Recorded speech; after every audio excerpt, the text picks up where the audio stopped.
The basic things you need to know about God's intervention in history.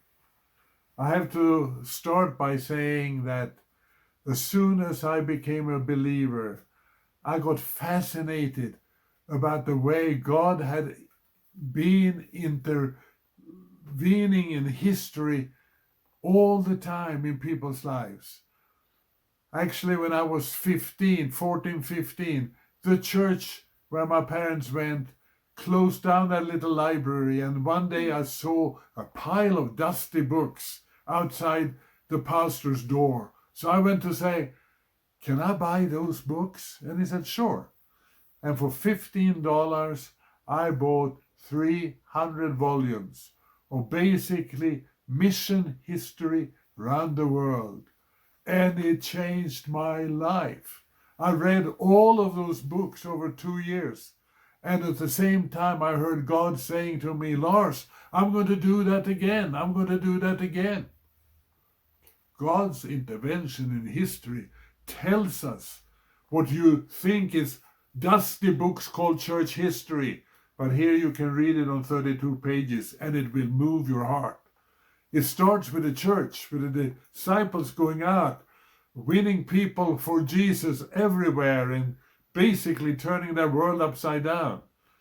And then 200 years later, the church kind of came to a standstill. It got organized. People stopped singing to each other or sharing their testimonies. 300, 400 years later, they sat in pews and listened to a lecture and heard a choir, and the lecture and the choir were in a foreign language, so they couldn't do anything with it. And then it took 1,000 years before someone started to read the Bible and said, "This is what people need to have." His name was Martin Luther. And he put together the New Testament in his language, which was German. And he didn't go and find difficult words in German. He said, "I will go out in the marketplace and listen to the German and the people speak in the market. And then I'm going to use those words in the Bible so people can understand that God speaks good German." And so he did that. And then many other people started to read the Bible.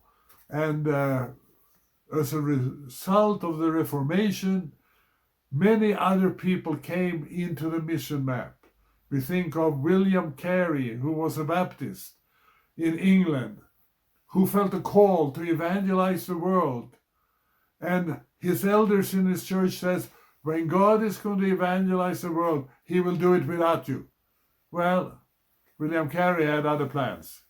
He took a ship and went to India, spent all his life there, translated the Bible in almost 40 languages, and those Bibles are still used in many areas of India today. That called other people to go to other places. One man named Hudson Taylor went to China and made sure that the gospel spread in China. Other people went to Africa. Women went out to Africa and to China and shared the gospel with people there. Everywhere, people on fire for Jesus. God's intervention in history. I think of one man especially. His name was John Hyde. He was called Praying Hyde because he prayed every day that people would come to the Lord through his ministry. Towards the end of his life, he prayed that God would lead him to one person a day that would accept Christ. And God honored his request year after year. God intervenes in history. God intervenes in people's lives. And then came people, evangelists like Dwight Moody, who preached all over the Western world, even in the late 1800s.